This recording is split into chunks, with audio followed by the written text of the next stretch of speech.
kasambahay, ngayon po'y araw ng Martes, Abril 16, 2019. Ako po si Atty. George Erwin Garcia. Ako naman po si Atty. Mimi Sandoval. At ito ang Huntahang Legal.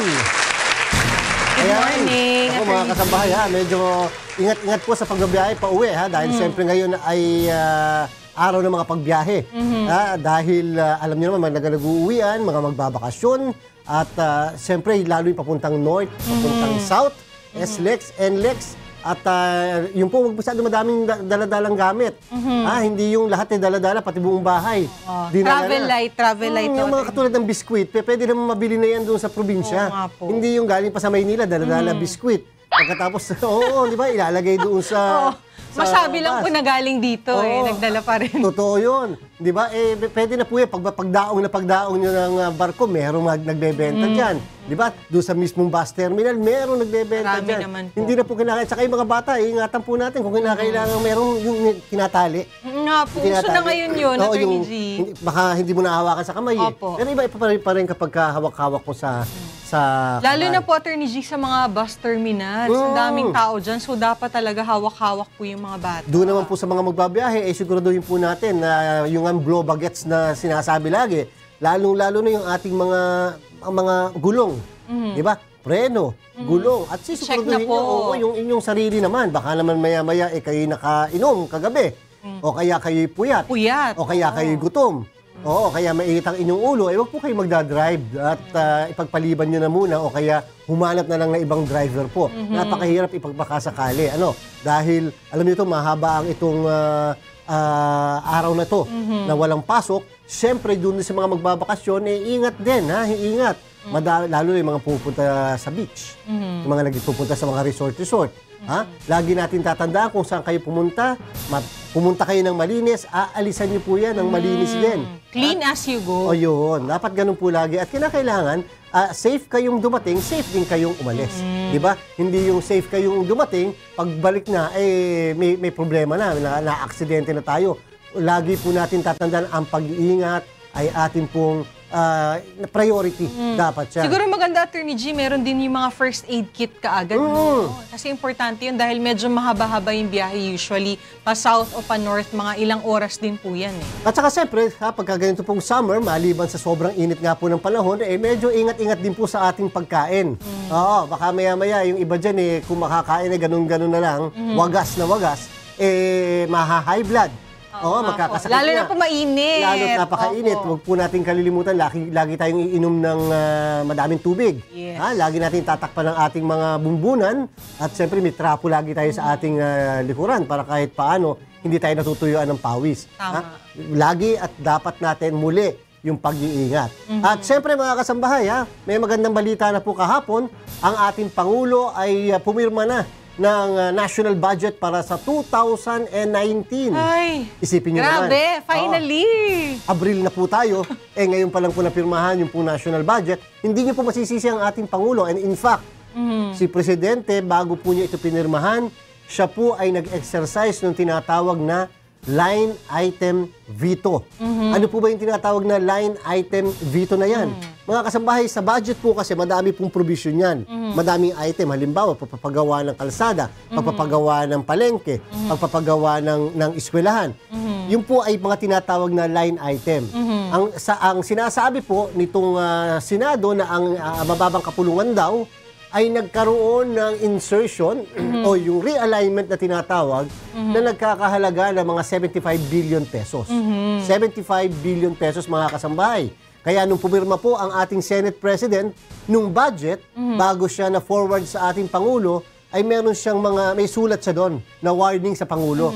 Na ito pong aming pinirmahan ay naglalaman ng mga item na nilagay ng ating mababang kapulungan na hindi naman namin napag-usapan. Diba? Sabi naman itong mababang kapulungan, hindi lamang kami ang guilty dyan. Kayo din. At least kami nag-itemize. Ang Senado, walang itemization. Ang Senado, may bulk na nilagay, malaki rin ang nilagay nila, at pagkatapos, kung ano yung mga pet project nila, yun ang nasama. Yung Pangulo naman natin, nalagay siya sa alanganin dito, mga kasambahay.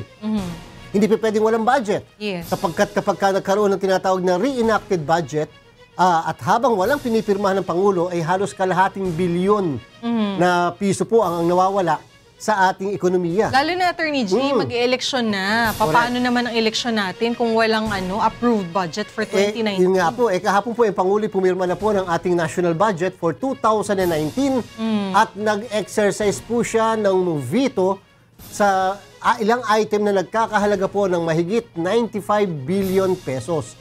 Anong ibig sabihin? Ang ibig sabihin, kung may nakita daw ang Senado na 75, pagdating sa Office of the President, ang nakita ng Office of the President na wala sa original proposal ng departamento, lalong-lalo na ng DPWH, ay 95 point something o 0.3 billion pesos. Mas malaki pa. Mas malaki pa. So, sino naglagay pa ng 20 billion? Naku. So, baka naman ang naglagay doon, hindi na yung mababang kapulungan.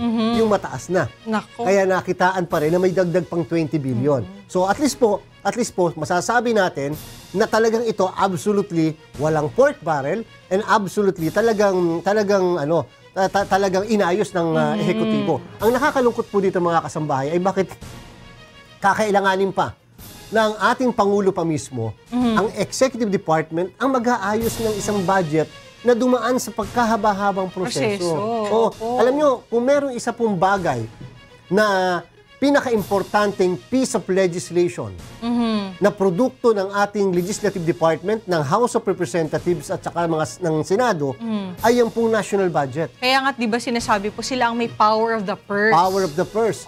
Pagkatapos po, siyempre, yun ang kanilang kapangyarihan. Tapos sa bandang huli, dahil sa tinatawag na greed, dahil sa tinatawag na gulangan, ang nangyari po, pumasok patuloy ang Executive Department para ayusin yung dapat trabaho nila. Sinabi nyo nga last time, di ba, Attorney G, dapat nga hindi na nag-notes kasi dapat amongst themselves, naayos na yan eh. Ito po ay isang pagkakataon na katulad ng kahapon, nung pumirma ang ating Pangulo ng budget na ito, ay walang yung public signing, yung nasa likod niya lahat yung mga senador, kongresista, wala. Ang nasa tabi lang niya, yung Executive Secretary Salvador Medialdía. At tayo naman ay natutuwa sapagkat at least ito yung Pangulo na nagpapakita ng leadership. Kasi kung sa ibang Pangulo yan kung sa ibang pinuno, mamumuliti ka na lang. Ang ibig sabihin ng mamumuliti ka, siyempre pagbibigyan yung Senado, pagbibigyan ng House of Representatives. Para na lang masabi, sige na. Para at saka hindi, kailangan niya yan you call that patronage politics. Pero ito hindi. Anong ginawa ng ating Pangulo dahil nga napakataas ng tiwala sa kanya. Grabe. Ng sambayan ng Pilipino hanggang sa kasalukuyan, ano po ang ginawa ng ating Pangulo? Ay, nag-veto siya. Wala siyang pakialam sa consequence. Magtampo na kayo kung gusto nyo. Basta ako, i-veto ko ito sapagkat ito ay hindi naaayon sa plano ng pamahalaan. Yung mga proyekto, saan ka naman nakakita? Alam nyo, kalimitang nalalagay dyan nauuso yung multifunctional dryer. Basketball court. Ay! Oo, hindi ba yun? Ano ba yun? Yun ang nakalagay sa budget. Yun ang nakalagay sa budget. Yun. Multifunctional. Siyempre, pwedeng basketball court, pwedeng patuyuan ng palay. Nilalagyan ng ganong klaseng pangalan. Yun pala yun. Pero in reality, basketball parang court. in-obscure po tuloy yung So, hindi mo tuloy alam kung para saan yun. Pero yun palang ibig sabihin nun. Multifunctional. At saka yung mga hindi nakakadagdag sa ating national economy. Halimbawa, pagpapagawa ng waiting shed. Di ba? Kahit naman wala yung waiting shed na yan, okay lang naman. Pero kinakailangan magpagawa ka ng farm-to-market road talaga na tunay na makakarating sa ating mga kababayan. Katulad halimbawa yung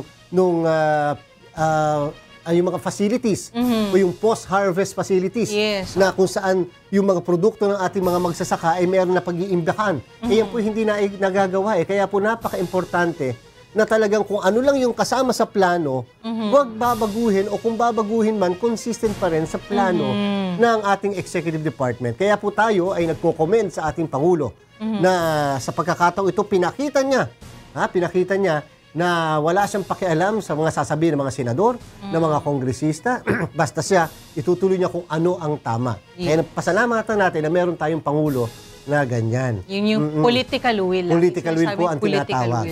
Mga kasambahay, katulad po ng aming binabanggit ng mga nakaraang araw pa, nagsimula na po ang overseas absentee voting. Kaya po yan ay isang buong buwan Opo. April 13 to May 13. Yes. So yung po mga may kamag-anak po sa abroad, Yung may mga kamag-anak na naandyan sa abroad, nakatira dyan, pero mga Filipino pa rin, o mga nagtatrabaho, mga seamen, mga overseas Filipino workers, Opo. samantalahin po natin itong binibigay na pagkakataon na tayo makapag-exercise ng karapatan na makaboto. In fairness, Attorney G, active yung mga ating mga overseas voters. Talagang sa social media po, nakikita ko po lagi, ang dami nilang feedback kung ano nangyayari sa kanila at marami po nagsasabi, uma-absent sa trabaho para maging watchers, para magbantay dyan, makita yung boto nila, nabibilang ba ng tama.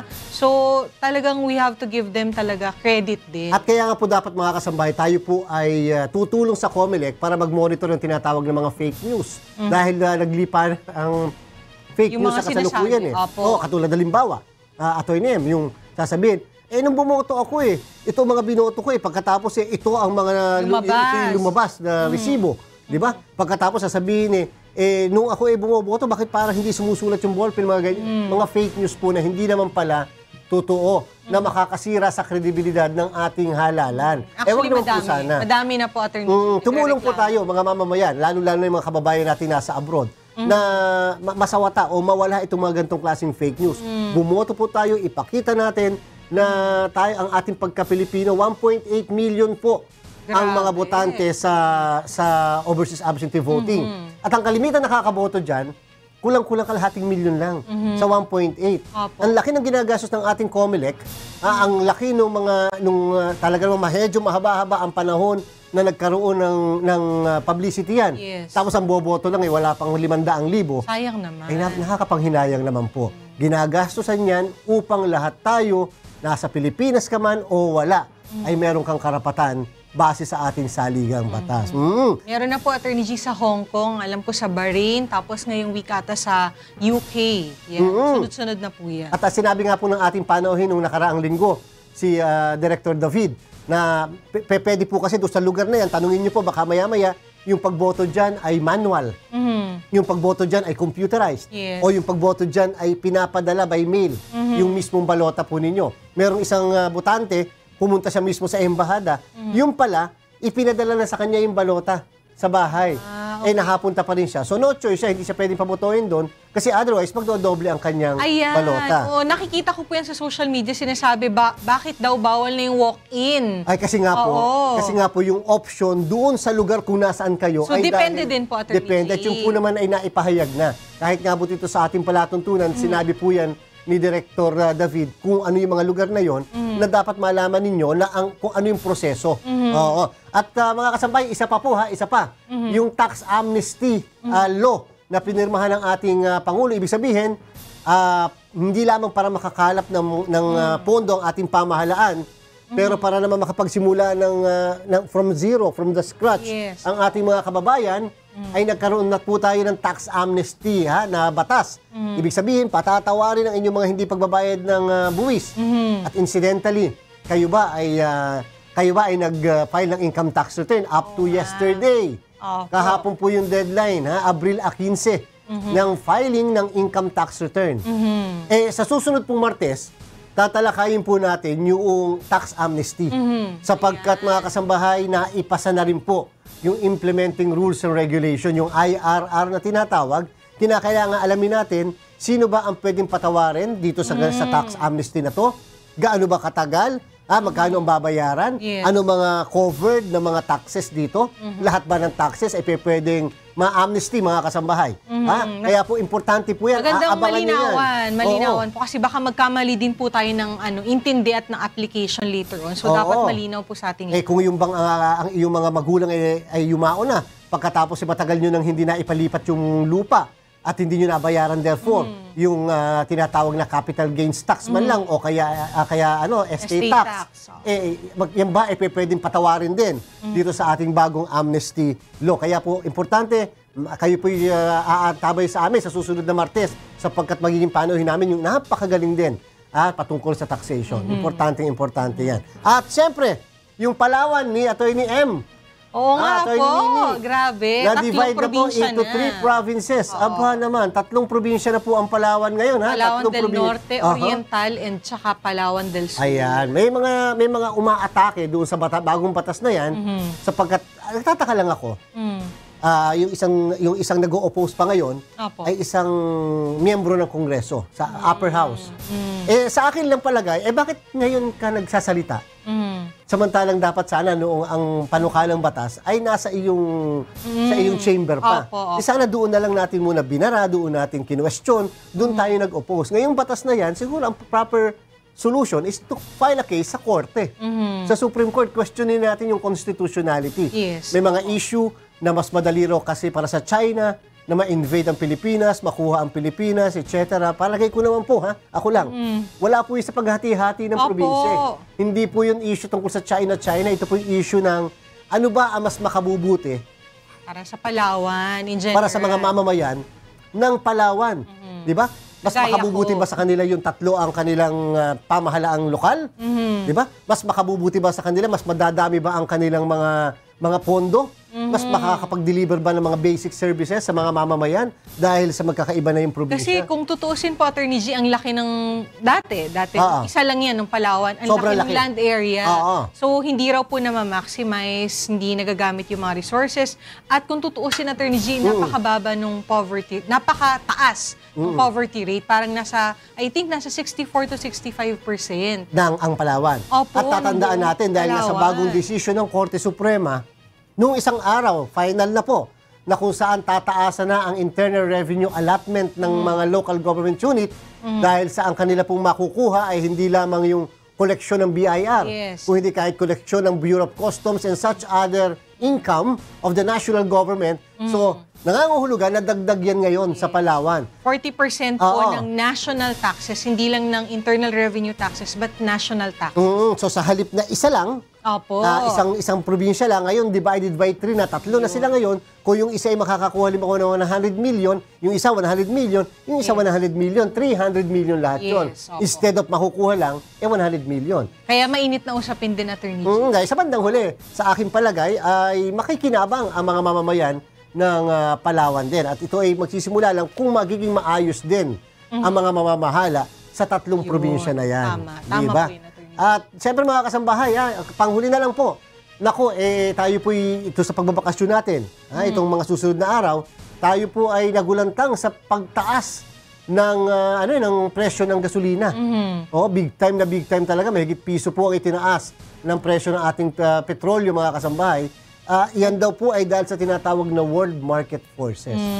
Dahil sa problema sa Venezuela, dahil sa nangyayari sa Libya, nangyayari sa Iran, apektado tayo. Pero ang lungkot naman, Attorney G, kasi kagaya ng sabi mo kanina, ang dami magbabiyahe. Correct. Diba? Siyempre, kakailanganin mo siyempre ang gasolina dyan. Mahaba-haba yung Ang ating pong ekonomiya ay nakadepende talaga sa gasolina, sa petrolyo, and therefore, panigurado po, pagbalikan natin ng bakasyonang ito, sigurado magtataasan na naman po ang presyo ng mga pangunahing bilihin natin dahil sa siyempre, domino effect, Opo. apektado ng pagtaas ng petrolyo. At siyempre mga kasambay, sa araw na ito, ating pong susubukan na masagot yung mga naipadala niyo pong pagkadami-dami mga katanungan itong mga nakarang araw na may mga panauhin tayo. Sasagutin po natin yan. At doon mo naman po sa may mga nais pang idulog na mga katanungang legal, maaari niyo pong ipadala yan dito lamang po sa ating programa sa text line number 0906-474-2994. At huwag niyo pong kalilimutan, pakilagay naman po ang inyong mga pangalan. Yan, syempre pwede rin kayong tumawag sa 442-6257 o kaya ay mag-comment sa aming Facebook page. Hanapin lamang ang UNTV News and Rescue at Huntahang Legal. At, syempre, pati mo daw. good morning sa lahat ng nanonood sa ating Facebook Live. At siyempre mga kasabay, sa aming pong pagbabalik ay dadako na po tayo sa pagsagot ng inyong mga pinadalang katanungan pagkatapos lang po ng ilang paalala.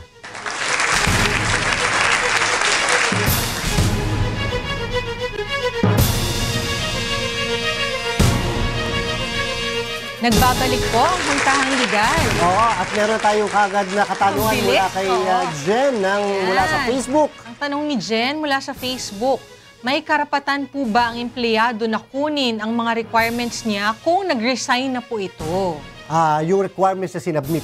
Siguro po yung mga documents. Usually po, ayan ay siyempre nagiging pag-aari na ng kumpanya kung saan kayo nag-apply o kung saan kayo nakapagtrabaho. Siyempre po, katulad ng NBI. Opo. Yan ay requirement na meaning, yan ay kailangan sa inyong pag-apply at sa pag-hire po sa inyo. And therefore, nag-form part na po yan ng pagmamayari nung mismong kumpanya. No choice po tayo. Yan nga po yung sinasabi natin lagi na bakit sa lahat ng pag-apply na lang, kinakailangan kukuha ka lagi ng NBI clearance, pag-apply ka ng birth certificate. Di ba? Kinakailangan lagi ganun. Hopefully po, yung mga bagay na ganyan sana ay mariresolba na kapag tayo, Atty. M, ay nagkaroon na ng national ID. Yes. Di ba? At which is may batas na po ngayon at pinaplansya na po yung rules and regulation dyan. Pag nagkaroon na po tayo, hindi nyo nakakailangan mag-submit ng kung ano para lang makapag-apply halimbawa. Para mas maging simplified po yung proseso. Kaya lang po, yung pong mga na-submit nyo po yan, siyempre, hindi na po natin makukuha yan. Unless pakiusapan nyo po yung mismong employer ninyo. Pwede naman siguro kung madadaan po sa pakiusap. Ang problema kung nag-resign kasi, kung nag-resign, mukhang nagkaroon ng strained relationship. At pag may strained relationship, baka nagkaroon ng samaan ng loob, baka hindi makuha yung mga requirement na naisubmit po natin. Kaya po, ito po ang maganda rin nating gagawin lagi. Pag tayo po'y kukuha ng mga requirements, katulad ng mga birth certificate, wag lang po isang piraso ang kukunin natin. Maganda po, yan naman po, hindi nagbabago inyong birthday. Yan po naman ang birthday ninyo. Maganda po kumuha kayo kahit mga 5 piraso, hindi naman po ganun kamahal yan. Para sa bawat pagkakataon, nakakailanganin at gamitin nyo ang birth certificate, may naka-standby ka. Oo. O kaya naman kayo kukuha ng NBI. Yung NBI clearance, wala talaga. Ang validity niya, halimbawa, 6 months. Baka doon sa 6 na buwan na yun, mag-commit ka ng krimen O kaya magkaroon ka ng record. Pero hanggat maaari, kung sa 6 na buwan naman na yun, kakailanganin mo siguro ng mga 4, 5, pwede rin pong kumuha ng ilang piraso ng NBI clearance na yan. Huwag na natin hintayin na kung kailangan, pupunta ka na naman. Kasi nga, bakit? Siyempre, minsan may pinipila. Yes po. Yung istorbo ba? Aasikasuhin mo halimbawa kahit na isang buong umaga o isang buong maghapon. Mahaba po yan. Lalo na po sa NBI clearance, Atty. G. Although pinapadali naman po ng ating pong mga ahensya sapagkat siyempre, sa kasalukuyan, meron na po tayong tinatawag na expanded or amended anti-red tape law.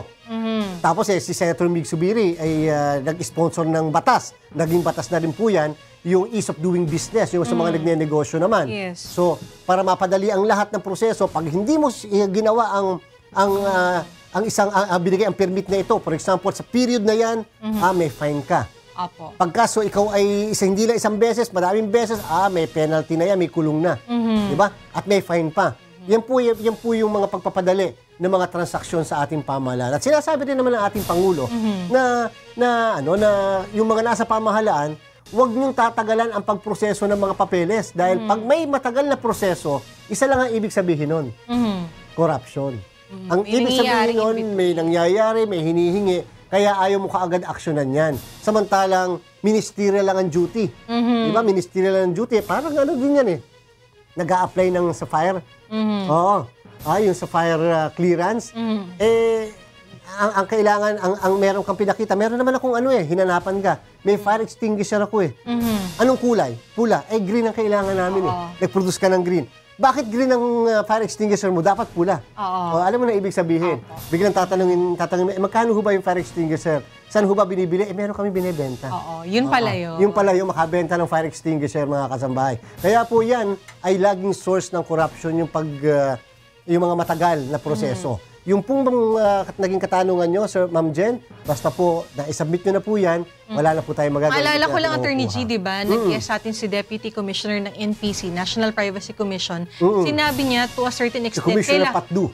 Kailangan po talaga yan ng mga corporations or companies kasi kung sakali na magkaroon ng asunto later on, meron silang pinangahawakan din. Tama yun. Meron din silang right para hawakan yan. Hindi naman yan i-dispose basta at their, nasa kanilang mga records lang. Para bang ganito yan, pagka ba ikaw nag-apply sa bangko, tapos sinaraduhan mo na yung iyong account sa bangko, pwede mo bang sabihin sa bangko na pakibalik nyo lahat yung mga sinabit ko sa inyo? Hindi po. Kasi in the future, baka po may gagamitan pa o paggagamitan pa yung bangko sa naisubmitin yung mga papeles. Maya-maya, kasuhan mo sila. Kung bakit bigla ka nabawasan ng ganito.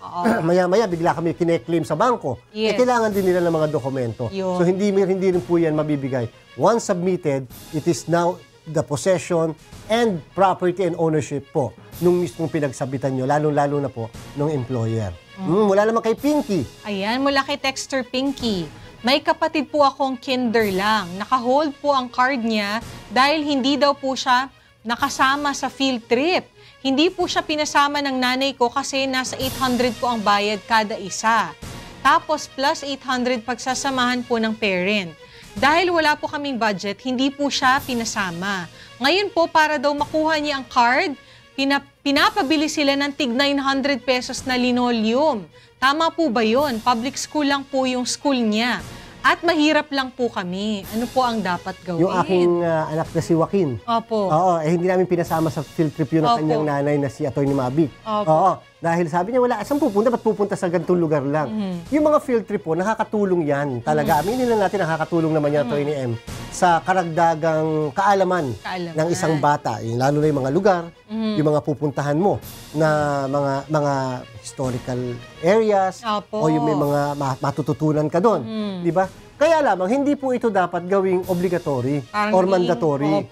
Ito po ay dapat, sige, part ng curriculum, part nung pag-aaral, pero dapat hindi po ito maging mandatory dahil awa-awa naman yung mga walang pambabayad. Kagaya po nung sinabi niyan, public school, hindi naman po sila pero talaga.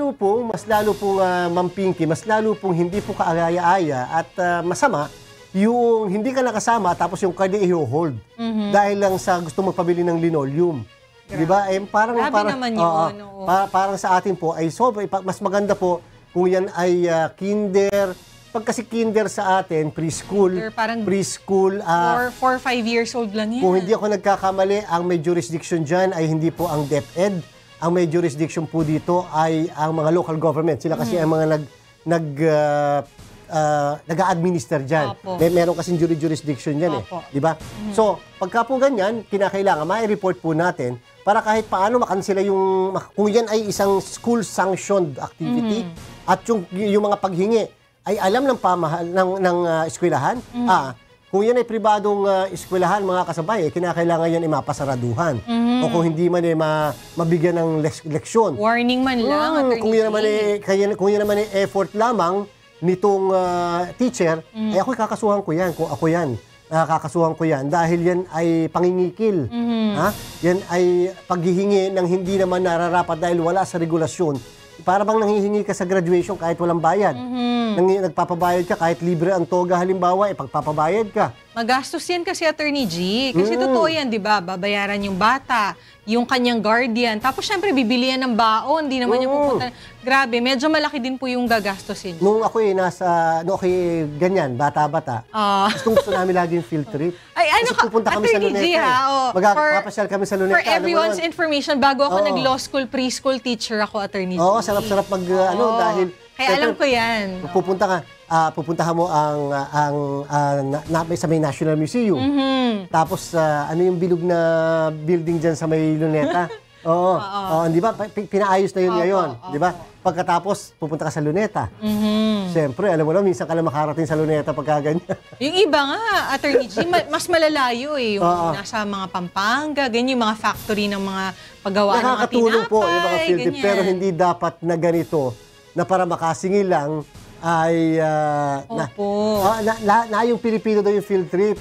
Alam ko na kung sino nag-text nito pag na yung Pilipino Hindi ito si Badet sigurado, si Tita Nina yan Lagi Domingo, basta mga na yung Pilipino, yung field trip.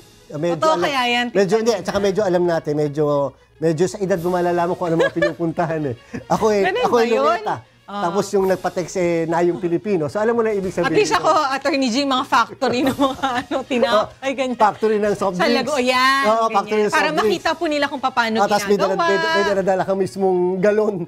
Pwede yun, binibigay nila. Binibigay nila. Kasi sasabihin sa'yo, dapat may dala kang lalagyan para pwede namin bigyan. Hindi nila, may daladala kang galon. Ito po galon. Pakirefill.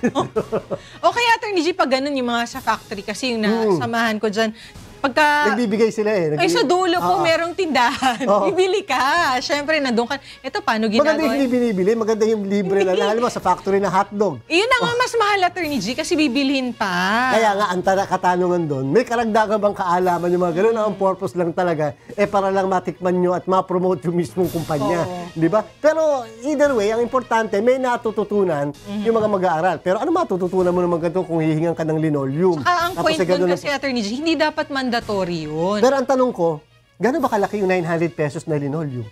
Hindi mo kamukha ganito kalaki lang yun. Saka para saan 900 pesos na linoleum. Para saan? Oo, naku, wag po kayong, magreklamo po tayo, hindi pwede po yan. Sa local government. Yung pong grade na yan, yung card ay pinaghirapan ng inyo pong, ng bata.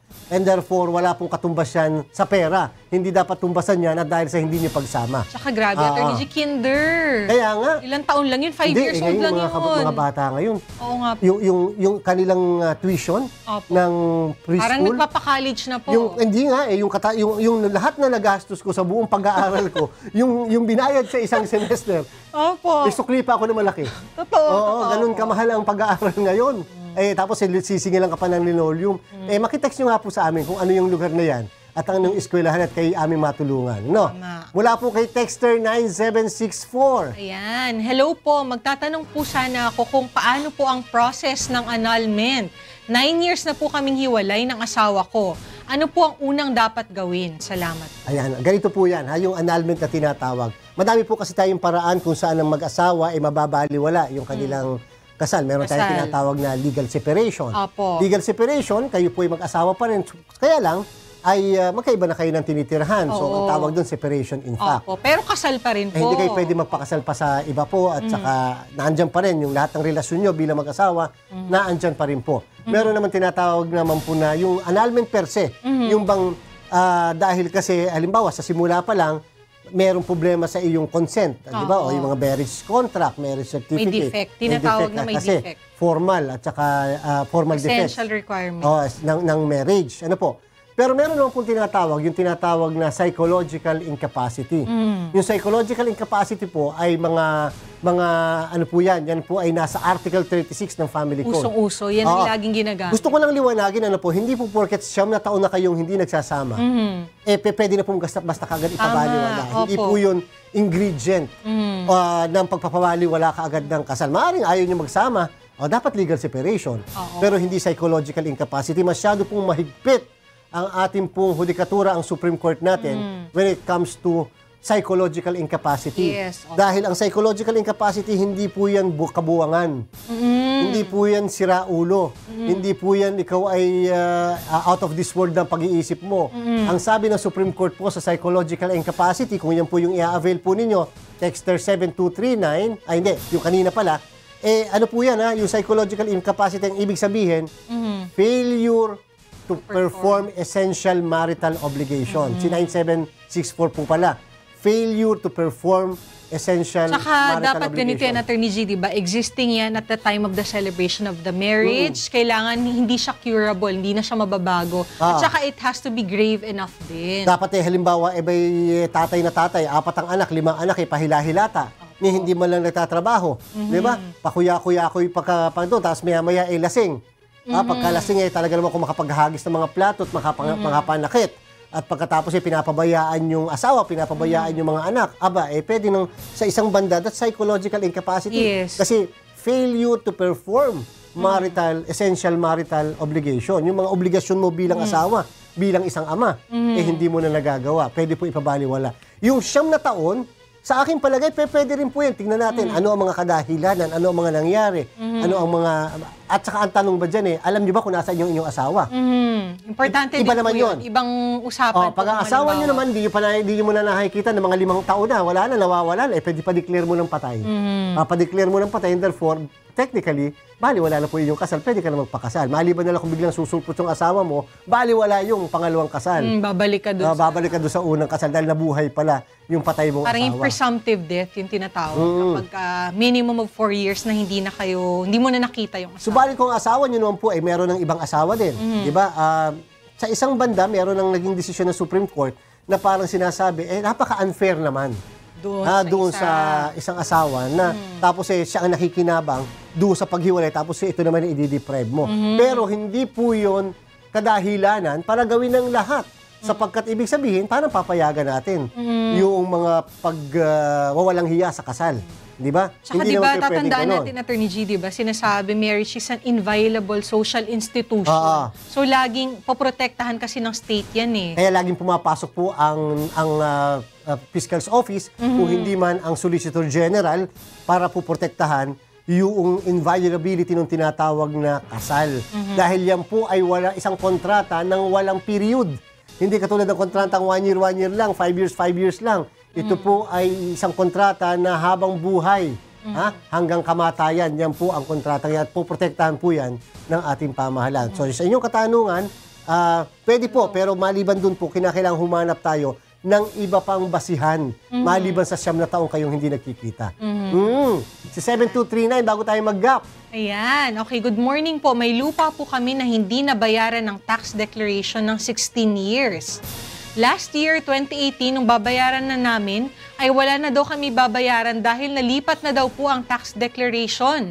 Ano po ang gagawin namin? Una po, gusto nating alamin din, dahil hindi niyo po nasabi, kung ang inyo pong lupa na yan ay titulado. Ibig sabihin, may title po ba? Kasi ganito po kasi yun Madami rin po kasi sa probinsya na walang titulo pero tax deck. Ang tax declaration po ay hindi ebidensya ng pagmamay-ari. Ang tax declaration ay ebidensya lang na ikaw maaari ang may posesyon. Ang nag-o-occupy ng property na yan, ng lupain na yan, and therefore kaya ikaw nagbabayad ng tax declaration. Yung po kasing tax declaration, yan po binabayad hindi po sa BIR, hindi po sa ating kawanhian ng rentas internas. Yan pong tax declaration ay binabayad po sa ating pong local government. Dahil nandoon yung inyong lupain. Di ba? Yung po yun. So, ibig sabihin, pinoprotektahan kayo ng local government na yon dahil nagbabayad kayo ng karampatang tax para doon sa lupang yon. Di ba? Ngayon, kaya po sinasabi ko kung yan po ba ay nakatitulo dahil, Attorney M, kung nakatitulo ang lupang yan, kahit pa ipalipat nila yung tax declaration at sa iyo pa rin ang titulo, ikayo pa rin po ang may-ari niyan. Di ba? Sa inyo pa rin po yan. Kaya lang, kung ang inyong lupa naman ay hindi titulado, pagkatapos naka-tax declaration lang kayo, tapos nalipat, medyo may malaki po tayong problema. Dahil parang ang dating ngayon, doon sa mga magbe-verify sa tax declaration na yan, ay ang may posesyon na. Hindi may-ari ang may posesyon na ay iba na kung sino yung nakapangalan sa tax declaration na yan. Basta ganito po yan. Baka maaari din po naman ang ibig nyo sabihin, kay Attorney M pa rin halimbawa ang tax declaration, subalit ako ang nagbayad ngayon ng amilyar ngayong taon na to. Després ang resibo sa akin nakapangalan. Pero ang tax deck na kay Attorney M pa rin, ang name. Tanong, akin na po ba yan porket ako nagbayad? Kung ganun po ang kadahilanan, ako na lang po magbabayad ng lahat ng tax declaration yun para akin na po yun. Hindi po yun. Ang lagi po natin titingnan, titulado ba? Kung hindi titulado, na kanino ang tax declaration na nakapangalan. At the same time, kung sino ang nagbayad, na kanino ang resibo. Yung mismong nakapangalan ang resibo sa kanya, hindi nangangahulugan na kanya na yung lupa. Hindi rin nangangahulugan na siya rin na may possession ng lupa. Kung biglang napalitan ng tax declaration, maganda po makapunta kayo sa Register of Deeds. Kung nasaan yung lupa, alamin po ninyo paano na ipalipat ang lupang yan. Baka maya-maya may pinalabas na nagkaroon ng bentahan at naipirma po kayo. Baka po maya-maya fake o forged ang signature po ninyo. Pumunta na lang po sa Register of Deeds. Kaya nga. Kaya po titinan po natin mabuti yun, Napaka-importante po yun. At siyempre, Attorney M, medyo napapagod na po kami. Kaya babalik lang po kami, mga kasambahay. Sa ilang sandali lang po, huwag po kayong aalis.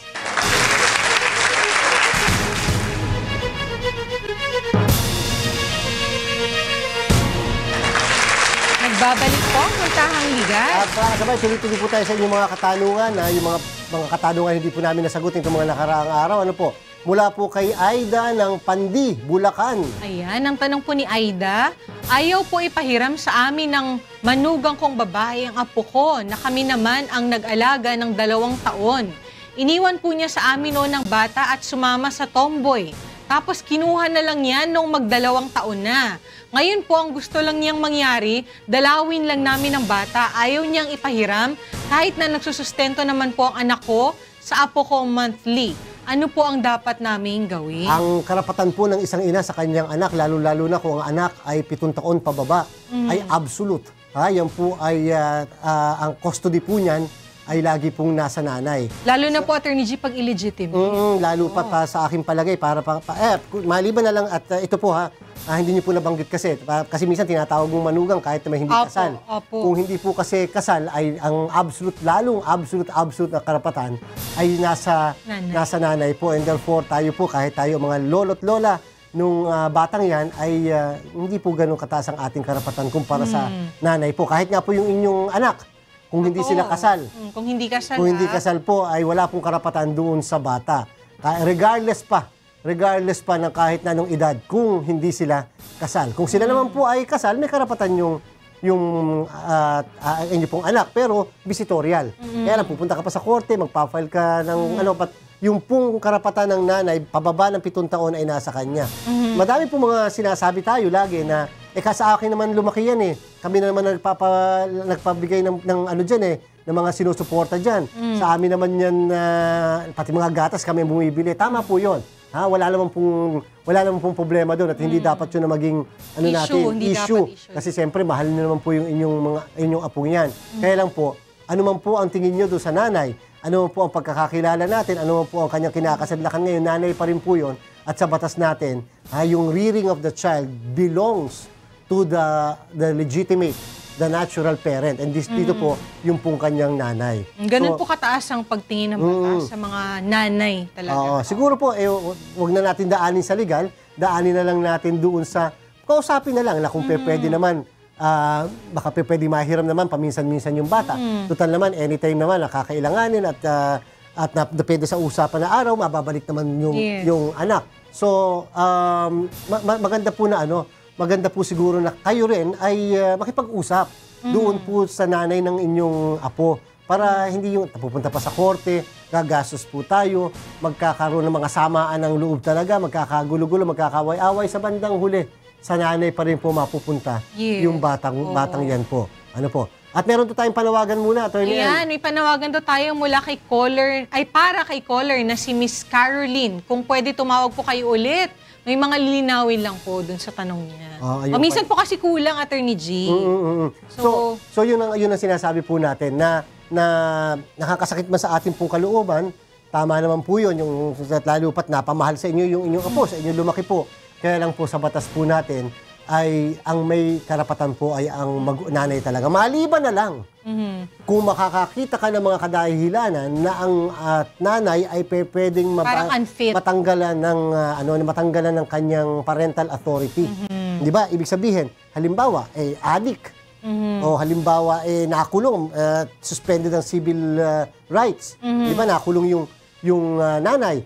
O kaya naman may ginawa na krimen or whatever. Ayan, pwede pong matanggalan ng parental authority yung nanay. Pero sa kasalukuyan, kung wala naman po, at yung mga sa kinakasama lang po, yan po hindi kadahilanan. Hindi talaga. Masyado pong mababaw yun. And therefore, kausapin na lang po natin kaysa tayo pumunta pa sa usaping legal. Totoo po yan. Kasi din po yan, matter of evidence din yun para ma-prove na unfit yung isang nanay para mag-alaga ng bata. Pero ang talaga, ang tendency ng court talaga ay pumabor sa nanay. Yun po talaga ang katotohanan at yung legal right din po na binibigay ng batas para sa mga nanay. Mula po kay Loreto na nagtanong sa ating pong isang phone-in question. Ayan, ang tanong po ni Loreto, pwede po bang kunin na ang mana kahit habang nabubuhay pa ang mga magpapamana? Pwede naman po yun. Kung gugustuhin ng nagpapamana. Hindi naman po pwedeng ididiman mo yung mana ko. Hindi naman pwedeng ganun. Lalo't buhay pa. Di ba? Ang tawag doon ay yung tinatawag na inter vivos. At saka yung isang mortis causa naman. Di ba? Donation. But ang sa atin po, pwede po yan. Yung hindi naman na kinakailangang mawala o mamatay yung pong nagpapamana. Pwede naman pong sa pa lang. Halimbawa, katulad dito, habang buhay ang inyong mga magulang, biglang may ibinigay sa iyong lupa. Di ba? Kung sakasakali po na yumaw ang inyong mga magulang na yan, yun po ay ituturing sa batas na advance na pamana sa inyo. Yes. Kumbaga sa kung dapat kayo pamamanahan ng tig-100 milyong piso at ang halaga ng lupang na ibigay sa inyo ay 10 milyon, kayo po ay entitled na lamang sa 90 million pesos. Dahil na may naipa-advance na sa inyo na 10 milyon. Kasi unfair naman po yun sa iba niyong mga kapatid. Na mas maliit ang makukuha. Mas maliit ang makukuha.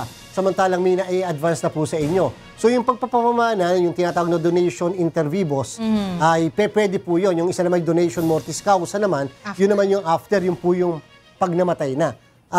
Dito po, ang kalimitang ginagawa lang, minsan, sa halip na palabasin na donasyon yun, ay merong iba dyan na ginagawa, pinapalabas na bentahan. Pero siyempre, magbabayad pa rin po kayo ng tax. Kasi sasabihin ng iba, kasi kapag pinamana bago namatay, ang babayaran ko lang capital gains tax. And therefore, mura-mura. Mas mura. 6%. Samantalang kung hintayin kong mamatay, ang babayaran ay estate tax. Medyo mas mahal ng konti yun. Di ba? Yun po yung option na sinasabi ng iba. Pero yung pong pagpapabigay o pagpapamana bago namatay, pwede po yan. Kaya lang, hindi nyo pwedeng i-demand. Oo. Plus Attorney G, siguro reminder lang din po. Kasi kung halimbawa po magkakapatid, halimbawa 4 or 5 kayo, tapos ikaw, iba na naibigay sa'yo before pa na nawala yung mga magulang. Kung sakali po na magkaroon ng pagka nawala na tapos nagkaroon ng computation, kukulangin yung tinatawag na legitim na mga kapatid mo, mababawasan yung sayo kasi dapat pare-pareho kayo. Dapat naman, dahil otherwise po, mababaliwala yung principle ng legitim. Na dapat to each his own. Dapat kung ano yung sa iyo, yun din yung sa akin. Piso sa iyo, piso rin sa akin. Para hindi sa mga legitimate na 50 lang sa akin, sa iyo piso. Di ba? Maliban na lang din kung ikaw ay disinherit. Hindi ka pamamanahan. Mula po kay Texter Federico, ayan. Good morning. Tama po bang hindi magbigay ng listahan ng aming lawyer sa mga kukuning dokumento para sa gagawin niyang memorandum? Maraming salamat. Ganito po yan. Palagay ko po sa memorandum, kay listahan ng dokumento, baka ano na lang po, baka po kasi hindi memorandum, baka yung tinatawag na preliminary conference brief o yung tinatawag na pre-trial brief. Kasi bago magsimula ang presentasyon ng ebidensya, bago ang prosecution at saka ang depensa, nagkakaroon tinatawag na preliminary conference o sa criminal pre-trial. Ano mga ebidensya mo, markahan na natin. Ano ebidensya namin, markahan na sino mga witnesses nyo, sino mga witnesses namin. Yung po talaga ay mandatory na po ngayon. May desisyon po dyan ng Korte Suprema na nagsasabi na napaka-importante na yung kahalagahan noong preliminary conference o yung pre-trial na tinatawag. Number 1, para ma-simplify ang lahat ng mga issue. Anong issue ba natin? 10 issue namin. Pagkadami-dami naman, ikaw ilang issue mo? 5. Hindi, sabi ng korte, 3 lang. Ito lang ang pag-uusapan. Ito lang ang issue na pag-uusapan. Yung iba, wala. Wala namang kwento ibang issue. So, na-simplify na. Isipin mo, sa halip na magpipresenta ka ng ebidensya sa 10, doon na lang sa 3 ka malilimit. Okay. Ngayon, ilan na witnesses mo? 100. Bakit naman pagkadami, ikaw ilang witnesses mo? 20. Yung 100 mo, ano ba ang sasabihin ng lahat ng yan? Yung pala, pare-parehas lang pala yung 50 lang pala. Isa lang yan. So, sige, 5 na lang sa'yo, ito naman 3. O di mas napaiksi po natin. Di ba? Pagkatapos, ano mga dokumento mo? Ano mga dokumento ko? O yung dokumento mo, parehas pala sa akin, o ito, admitted na. Wala na itong presentasyon, wala nang magte-testify dito dahil admitted na ito. Di ba? Pagkatapos, ito. So, ibig sabihin po mga kasambahay, yan po yung purpose talaga. Yan po yung purpose ng tinatawag na preliminary conference. Para ma-simplify, para mapadali po yung kaso. At, pinaka-importante, para ma-prevent yung tinatawag na surprises. Dati po kasi, ng mga dati-rating mga nauunang panahon, pwede yun. Your Honor, napapanood natin sa TV, may we call to the witness stand si ganito. Tapos magugulat yung opposing counsel. Kunyari, siyempre kasama sa sa script kunyari gulat na gulat. Sino yan? Pero bawal na po yan ngayon. Kinakailangan, open na tayo. Hindi naman po ito kompetensya na kung saan parang gera. Ito po ang hinahanap ng korte natin dito. Ay hustisya at katotohanan. Hindi pa pwedeng katotohanan na itinatago. Dapat alam po nung nasasakdal at isinasakdal at nagsasakdal, alam nila kung ano yung mga kakaharapin nilang ebidensya para napaghahandaan din. Hindi dahil sa gusto mong talunin, kung hindi para alamin ang tunay na katotohanan. So kung yun po yung sinasabi niyong memorandum na isasubmit ng inyong abogado, mas maganda pong i-present. Alam niyo kung bakit? May prinsipyo po sa batas. Ang sabi ng prinsipyong ito sa batas sa Tagalog ay ganito. Kung ang isang ebidensya ay available na sa panahon na dapat ipipresenta nyo yan, pero hindi nyo pinesenta at later nyo pinesenta, mawawalan po ito ng evidentiary value. Bakit? Available na siya nung una, sinupress mo yung evidence. I-produce later will have no evidentiary value. Yes. Kaya mas maganda, kung ano yung meron, lalo pat alam mong totoo yan, hindi yan peke, alam nyo yan ay nakabase lamang sa tama, ay ipresenta nyo na po kaagad, i-detalye nyo na kaagad, at para naman, malaman natin kung kayang sagutin ng other party, wala pong katumbas yung katotohanan. Tsaka kasi di ba, Attorney G, pre-trial conference, kung ano yung ipinakita mong evidence, pieces of evidence Yun na, talaga, i-stick yun doon. ang gagamitin ng court. Ayan. Sige, meron pa tayo isa pa. Ayan. Sa pang-question. Eto na, si Carolina to, yung kanyang phone-in question. Pinapaulit po sa grade 7 ang anak ko dahil lang hindi daw nag-submit ang form 137. Ginagawa naman po namin lahat ng paraan. Ano po ang dapat gawin? Ako talaga yung mga submission na yan sa mga paaralan. Siyempre, kailangan po yan dahil para natin trace mo talaga yung kasaysayan ng isang bata sa kanyang pag-aaral. Di ba? Documentation. Pero para sa akin naman, kung pinayagan ninyo na makapag-aral na kahit may kakulangan dahil nagawa lang ng promissory note. Pagkatapos bigla mo ipapaulit dahil lang sa may kulang na ganyan, palagay ko po'y mali yun. Hindi po ito yung tama. Hindi, makakasuhan yung mismong eskwelahan na yan. Sapagkat una, pinayagan mo magtuloy Stop na ang tawag, stopel. Papasok yung stopel. Stop na ngayon yung paaralan na questionin, bakit ka nakapag-grade 7? Samantalang kulang ka. Kulang pala. Di sana hindi nyo na pinag-enroll nung grade 7 at pagkatapos, natapos pa yung grade 7. Ngayon po yung karapatan ay pumasok na sa batang yan and therefore, hindi nyo na po mababawi. Hindi na mababawi ng paaralan yung mismong pagkatapos niya ng grade 7 na yan. Hindi kinakailangan po, ipagmatigasan natin to, wag po tayong papayag. Ngayon po, dapat din naman po dahil sa buong isang panahon din yung grade 7 bakit hindi kagad natin naasikaso naman yung pagkuha din ng Form 137? Hindi po ba naman pagka tayo mag-aaral talaga, lalo papunta ka from elementary to high school to college, laging dinidemand yung Form 137. Bakit hindi niyo po naasikaso? Dahil ba sasadyain sa probinsya? Yan naman po pag sinadya nyo sa probinsya, hindi nyo madadala. Yan po ay kusang ipinapadala ng eskwelahan ng bata doon sa panibagong eskwelahan. May sulat po yan. Kaya ang dadalhin nyo na lang yung sulat na request galing sa eskwelahan kung saan naka-enroll yung bata. Bakit po hindi napapadala hanggang sa kasalukuyan? So, baka naman, Attorney G, merong kopya nun. Baka pwede namang mahanap yung mga records. Hindi, actually meron naman. Palagay ko kaya lang ang tanong dyan kung bakit hindi na isasubmit. And therefore, pinauulit. Kaya yung pagpapaulit, mas bawal po yan. Hindi po tama yan. Dahil lang po walang pero, Form 137. bakit po, may katanungan din po ko sa inyo, bakit po hindi nyo ma-submit ang Form 137? Baka may kasalanan din yung school kung saan nanggaling. O baka naman hindi nyo lang nadadala yung sulat dahil nasa probinsya yung mismong eskwelahan na yan. Huling text na po tayo. Ayan. Mula kay Texter 8697. May lupa ang auntie ko na kapatid ng nanay ko na isinanla niya noong 1975 at hindi na po natubos. Ngayon po, patay na ang auntie ko at ang asawa niya. Wala po silang anak. Pwede po ba namin tubusin? Anong mga papeles ang kailangan? Saan po pwedeng humingi ng tulong? Salamat po. Ganito po, unahin po muna natin tingnan ano ba yung nakalagay sa papeles. Kinakailangan i-trace po natin yung papeles ng sanglaan. Alam nyo, kung wala po kayong makuhang kopya, simple lamang po. Patingnan nyo po, doon sa Register of Deeds, baka po kasi naka-attach o naka-annotate yung mismong sanglaan na yan. Ibig sabihin, pag nakita nyo yung anotasyon sa likod, sa likuran, pwede naman po matrace nyo sa notary public para makakuha kayo ng kopya nung mismo naging sanglaan nila. Opo. Kasi it is also possible na pag pumunta na kayo sa Register of Deeds, hindi na po nakapangalan sa auntie nyo o sa kanyang asawa yung lupang yan. Yes. So, sobrang tinagal-tagal, 1975, ang mga ari po yan ay napalipat na nung pinagsanglaan. Tama. At tignan din po natin, baka maya-maya, ang alam natin sangla, yung palang napirmahan po ng inyong auntie, bentahan na. Yes. So, ang importante, bago tayo makapagbigay ng lahat ng ating konklusyon patungkol sa transaksyon na yan, alamin muna ano ang papeles na nagpapatunay ng sanglaan o ng bentahan o ng pagpapalipat at yan ba ay hanggang sa kasalukuyan nakapangalan pa rin sa auntie ninyo. Kung nakapangalan pa rin sa auntie ninyo, walang problema yan. Di ba? Kasi baka maya-maya, kinakancel na yung sanglaan at dahil nga Kapag po hindi nyo natubos hindi nyo nabayaran yung utang at na meron kayong naprenda, meron po 1 taon para po yan ay matubos nyo, at kung hindi, pwede na po Attorney G, hindi niya kanila binanggit na. kung may anak din yung auntie niya. Oo. Kasi baka may mga anak din po. So Patingnan maganda po muna pag-usapan natin din po. yung papeles.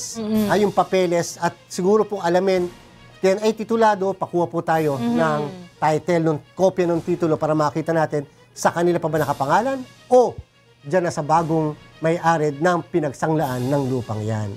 Yan. Yung munang parting words daw, Attorney Mimi. Ay, ano naman, ganun pa din, mag-aral yung mga estudyante ko, yung mga nagbabakasyon, At saka siyempre magpahinga. dapat mga kasambay, dapat laging muli uulitin namin yung aming panawagan kaninang sisimula tayo. Ingat sa pagbiyahe natin, sa pag-uwi natin, dahan-dahan sa pagkain,